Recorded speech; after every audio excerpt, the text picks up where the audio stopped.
Hey, it's Jen Healy. It's day 10 of this Fearless Challenge, and I'm amazed that I've been making it through. I have such a dedication and commitment to continuing this practice, and it's fun when different friends are like, oh, wow, you're still doing that challenge, and I'm going to do my best to complete the 30 days, and I'm just about a third of the way there. I wanted to wrap back around and talk about my last name. Why do I have a hyphenated last name, and how did that even happen? And I thought that would be a fun way to continue the Did You Know?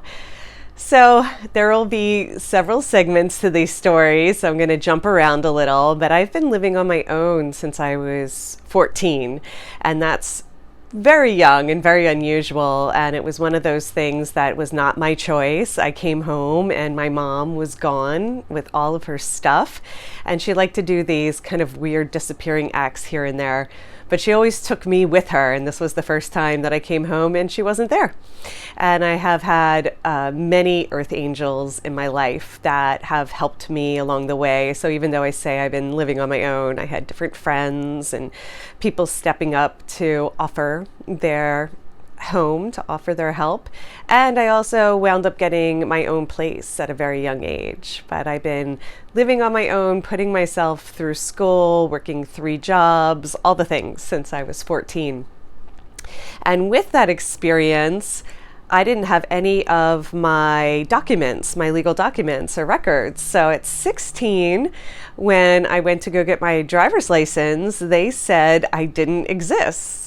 And this was one of the first existential crises that I went through as a teenager. I was already punk rock and living this kind of more challenging and traumatic childhood. And it was such an interesting experience to have the government tell me I didn't exist. So that was a whole trip that I went into. So I'm going to talk a little bit about identity crisis today.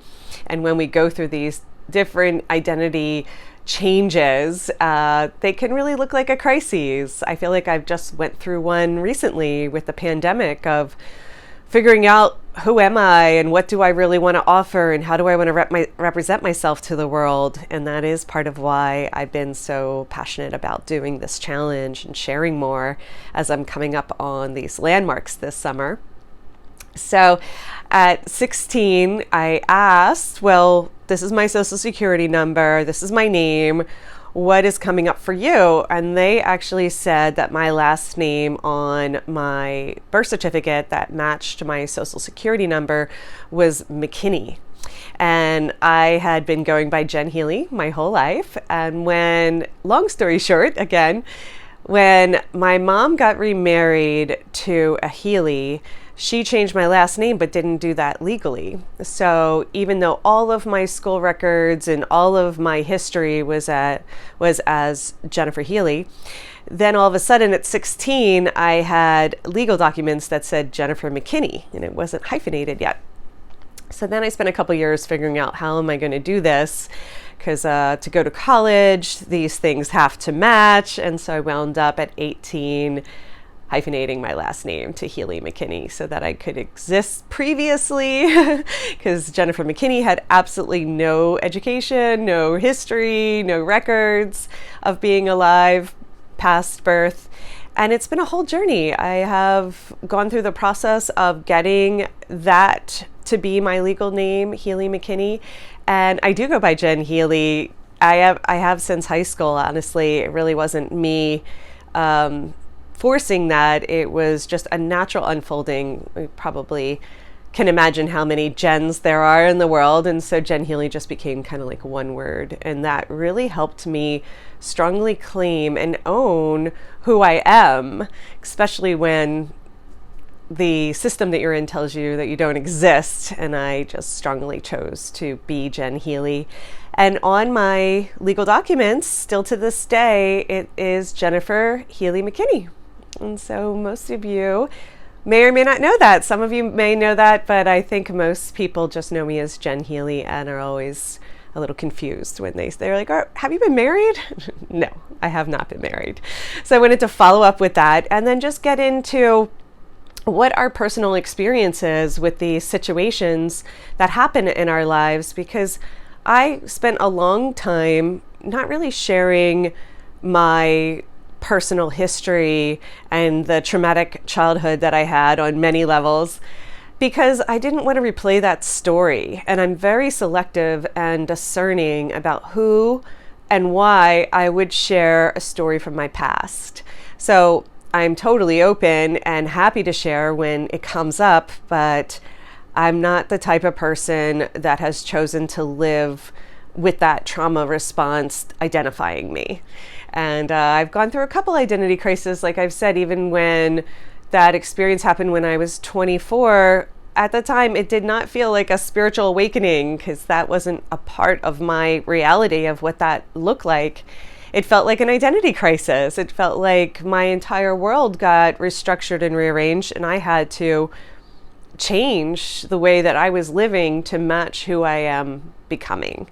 And that is still true to this day. So many leaps and bounds. And like I said yesterday in my video, I feel like I'm just getting started. And now a lot of the things that I have really focused my life on, dedicated my life to, and been passionate about are becoming more and more available, maybe even popular. And that is amazing. I didn't do it for that reason. I have been following my guidance and listening to this call. I get visions. I can see different things that are going to come in the future as new technologies or new science or new medicine. And I love that. And then I work towards creating it. The same with some of my projects like Aerial Yoga Play, the AirX Yoga Swings, the Quantum Playground, things like that. I created those before they were popular and was part of creating some of their popularity, fortunately. But I also feel extremely lucky and fortunate that some of these things worked out because it takes so much courage to go for it and create something that doesn't exist yet, or it's a spin on something that exists. And I do it because I love it. I'm not doing it to become popular or to make a lot of money or any of those things. And if that happens, fantastic. But I do it because I love it. I do it because it is a calling, and to live with passion, turning those painful experiences in our lives into passion and creativity. That's one of my favorite things and what I live for. So I wanted to share a little bit about that.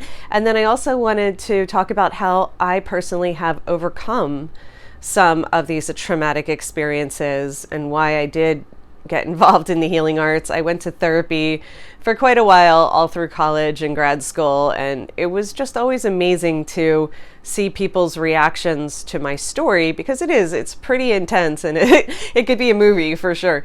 I didn't enjoy the feeling of pity when someone would hear certain segments of my life, and that feeling of pity just felt so icky.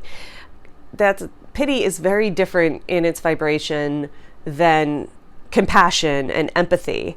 And even if we're wanting to be sympathetic, but it comes off as pity, oh God, it just doesn't feel good. And so I personally decided to move on and move forward.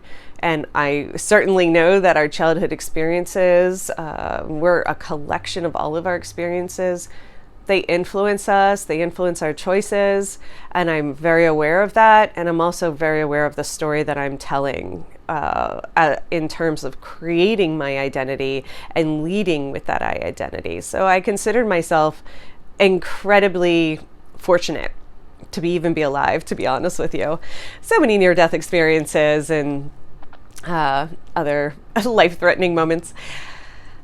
But just to be alive, I feel fortunate, but I feel blessed because I have had so many of these earth angels that have showed up just miraculously to be of assistance or support. And I also feel like I've been able to overcome some of these challenges by extracting the gifts and seeing my soul path. Like my soul chose these experiences in order to learn and grow in this earth school. Not everybody has that perspective, but it is my perspective that our soul actually chose those environments, chose our parents, chose certain situations to help us grow and to strengthen us. And I'm going to get into practicing forgiveness and how I forgive, sometimes how I don't forgive, but the process I take and my daily practice to bring my energy back and forgive for me. Because when I hold on to any of these painful experiences or have resentment or grudges or even feeling victimized, it just drains my energy. It really leads to illness and dis-ease, right? The lack of ease. And so I've practiced and continue to practice every day my peace and my presence and getting back to center and connected to source. And so I'll share more of my daily practices and what that looks like if you're going through something or struggling to overcome a past situation that you're still carrying. You know, it really does live in our bodies. It is infused into our tissues. Our issues are in our tissues. That's one expression Bruce Lipton said many years ago that really stuck with me. You know, our biology becomes our biography. So thank you for listening. I look forward to coming back with more of these little tidbits, fun facts about me, and did you know? Please ask me anything about my life and I'd be happy to share. Thank you for listening. Aloha.